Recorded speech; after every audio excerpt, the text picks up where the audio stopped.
Dan setelah dia menunggu di situ, lewat tengah malam, terlihat seorang pria berbadan besar berjalan ke arahnya. Bentar, gue merinding.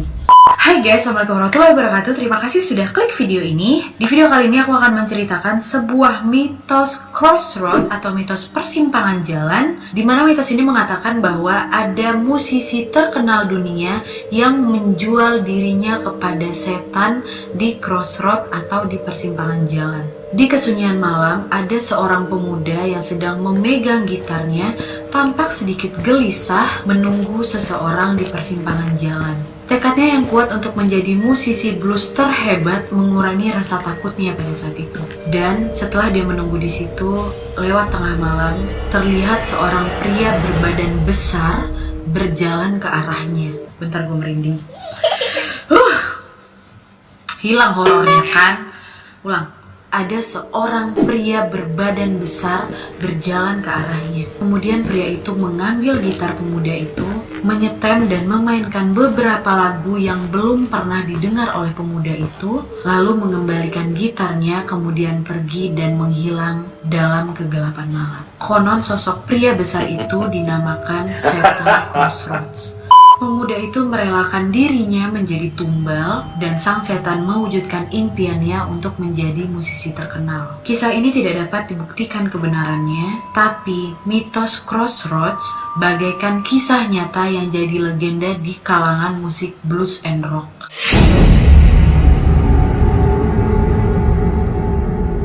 Sebagian orang percaya kisah mistis Crossroad dan seorang pemuda yang diduga menjual dirinya kepada setan itu adalah Robert Leroy Johnson atau yang lebih dikenal dengan Robert Johnson.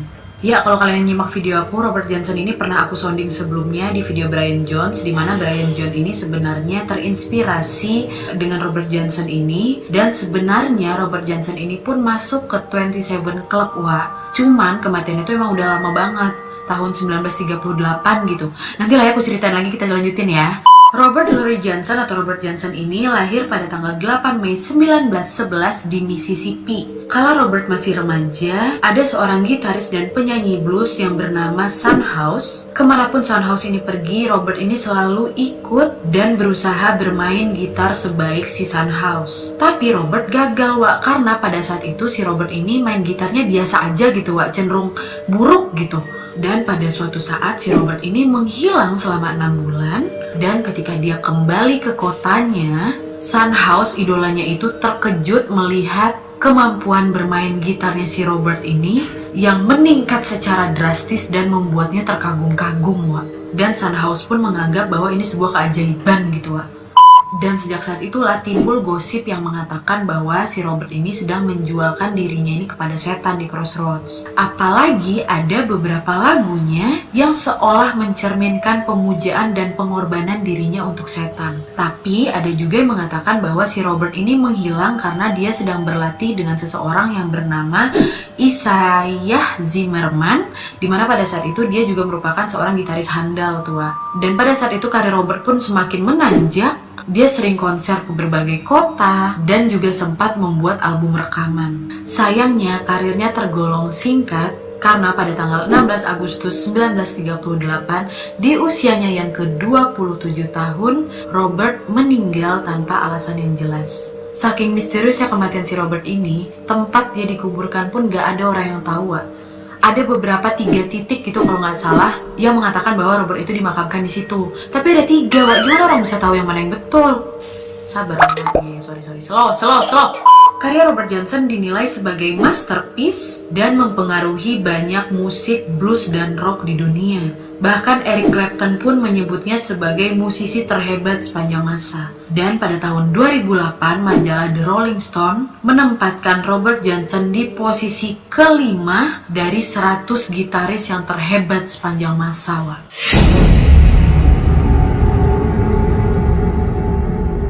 Sebelum gosip tentang Robert Johnson yang menjual jiwanya ini kepada setan merebak, ada seorang musisi blues legendaris yang bernama Tommy Johnson yang lahir pada tahun 1896. Ya walaupun Tommy itu nggak setenar si Robert, tapi dia ini merupakan salah satu pemain gitar blues yang hebat di masa itu, dan dia ini juga sering bermain gitar dengan teknik yang tinggi, serta selalu diselingi dengan gaya-gaya akrobatiknya tuh di atas panggung. Sampai-sampai gaya akrobatiknya itu susah ditiru gitaris-gitaris lain gitu, Masyarakat kulit hitam pada saat itu percaya bahwa Tommy Johnson juga menjual jiwanya kepada setan karena Bang Tommy ini pernah berkata, jika kamu ingin belajar cara membuat lagu sendiri, ambillah gitarmu dan kamu pergi ke jalan yang melintasi jalan itu, di mana di situ ada persimpangan jalan. Pastikan kamu tiba di sana sebelum jam 12 malam dan kamu akan melihat gitar kamu bermain sendiri di sana, di mana ada seorang laki-laki berkulit hitam akan berjalan ke arahmu dan mengambil gitar kamu dan dia akan menyetelnya. Dan dia akan memainkan sepenggal lagu dan gitar itu akan kembali ke kamu. Itulah caraku belajar memainkan apapun yang aku inginkan. Gimana menurut kalian? Komen di bawah.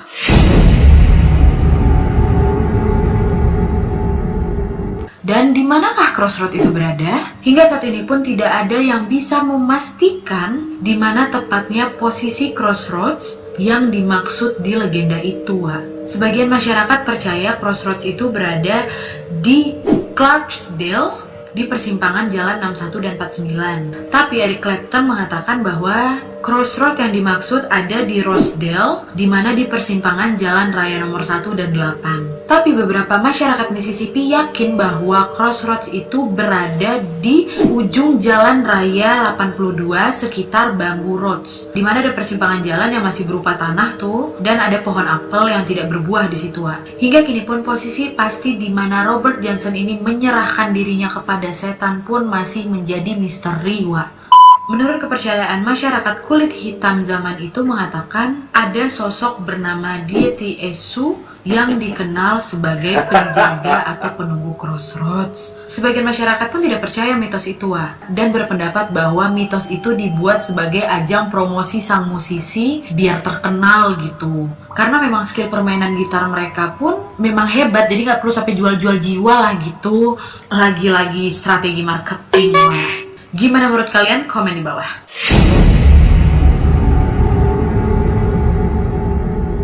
Selain itu, mitos soal Crossroad ini pernah dijadikan sebuah film. Aku belum nonton sih filmnya, nanti coba deh aku tonton. Dimana pada tahun 1986, kisah legendaris ini diangkat ke layar lebar dengan judul Crossroads. Pemainnya pada saat itu adalah Ralph Macchio, aktor Karate Kid versi lama tua, yang berperan sebagai Eugene Marton, dan gitaris terkenal si Steve Vai berperan sebagai Jack Butler. Tapi di filmnya sih katanya sedikit berbeda, Jadi ceritanya si Eugene ini adalah remaja pada tahun 80-an yang belajar gitar klasik di sekolah musik terkenal tua. Tapi dia itu lebih tertarik ke gitar blues dan sedang menyelidiki lagu ke-33-nya si Robert Johnson. Di film itu menceritakan si Eugene ini berusaha menelusuri jejak lagu itu pada seorang gitaris blues lainnya yang bernama Willie Brown, di mana si Willie ini berjanji akan memberitahukan si Eugene asalkan Eugene ini mau membantunya supaya bebas dari belenggu setan, di mana setan ini mau mengambil jiwanya si Willie.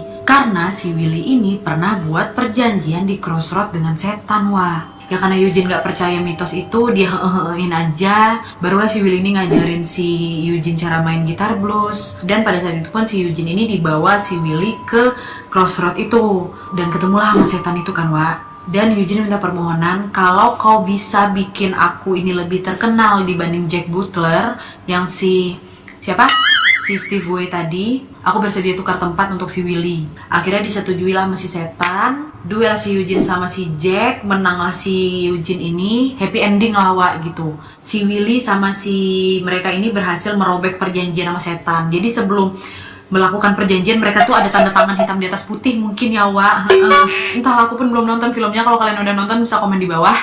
Oke, jadi itu tadi ceritanya. Gimana menurut kalian? Apakah mitos soal Crossroad ini benar adanya? Atau ini cuma kembali lagi strategi marketing aja, biar laku gitu, Tolong komen di bawah.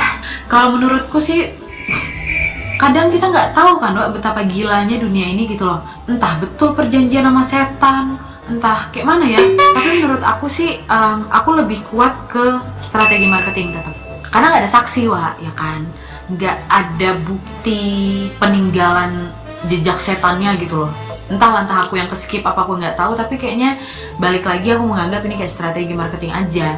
Tapi gimana menurut kalian? Kalian bisa komen di bawah. Dan yang tahu soal persis cerita ini, mungkin ada beberapa fans dari Robert Johnson, bisa juga ceritain di bawah ya, Wak. Oke, kayaknya udah dulu videonya ya, Wak. Terima kasih yang sudah menonton. Kalau kalian suka video ini, klik like-nya. Jangan lupa komen di bawah untuk ide-ide dan saran-saran untuk video selanjutnya. Jangan lupa nyalain notifikasinya supaya kalian tahu kalau aku upload video baru. Yang sudah subscribe, aku ngucapin terima kasih banyak kalian sudah support channel ini. Dan untuk yang belum, please untuk klik tombol subscribe supaya kalian sama-sama tahu informasi menarik dan menegangkan dari channel Nat. See you next video ya, Wak. Dadah. Sehat-sehat, Wak.